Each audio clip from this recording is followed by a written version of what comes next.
He got infested by a swarm of undersea parasites. He turned into a terrifying bug monster. Even Patrick cut ties with him. The worms made themselves right at home inside SpongeBob's body, and it drove SpongeBob completely insane. It all started with this little worm. While SpongeBob was fast asleep, it crawled inside his body. When SpongeBob noticed something was off, he quickly asked Gary to check it out. Gary spotted the intruding worm and immediately went after it. Just as Gary was about to catch the worm, SpongeBob stopped him. Gary, the snail, is there a way to get under the desk? The worm burrowed around inside SpongeBob's body. When SpongeBob tried to kick it out, the worm burst into tears and started playing the victim. It made up hundreds of sob stories on the spot. SpongeBob was moved to tears. In the end, he decided to let the worm stay for just one night. Little did he know, the real nightmare was just beginning. While SpongeBob had his guard down, the worm secretly called in more of its kind. They threw a full-blown party inside SpongeBob's body, but SpongeBob didn't mind at all. He actually joined in and partied with them. The party went on until morning. Gary came over to drive out the worms, but once again, SpongeBob stopped him because he believed the worms meant no harm. Fed up, Gary kicked SpongeBob out of the house. With no other choice, SpongeBob had to take a shower outside. After his shower, SpongeBob decided to bring the worms to work with him. When Mr. Krabs walked through the door, he saw SpongeBob covered head to toe in worms.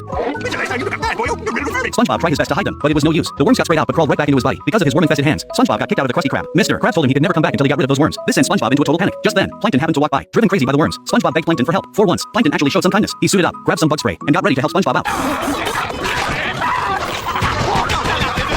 It's hard to imagine what Plankton went through in there. After Plankton left, the worm-tortured SpongeBob showed up at Patrick's door looking for help. Patrick carefully cracked the door open and saw something absolutely horrifying. Feeling rejected, SpongeBob spotted Squidward in the distance. He hurried over to ask for help, but he looked way too terrifying. Squidward jumped in fright. He quickly grabbed a water gun to keep SpongeBob away, but the worms rode the water stream and attacked Squidward. Squidward slammed the door shut in terror, leaving SpongeBob all alone. The worms had completely taken over SpongeBob's body. Inside, it was like a whole neighborhood. Some worms were watching TV, some were taking baths, some were dancing, covered in worms. SpongeBob finally lost it. His face twisted into something horrifying. He started making weird faces uncontrollably, and then he began laughing like a maniac. The deafening laughter was too much for the worms inside. Unable to survive, they quickly packed their bags and fled SpongeBob's body in a panic. The worms drove their car over to Squidward's house.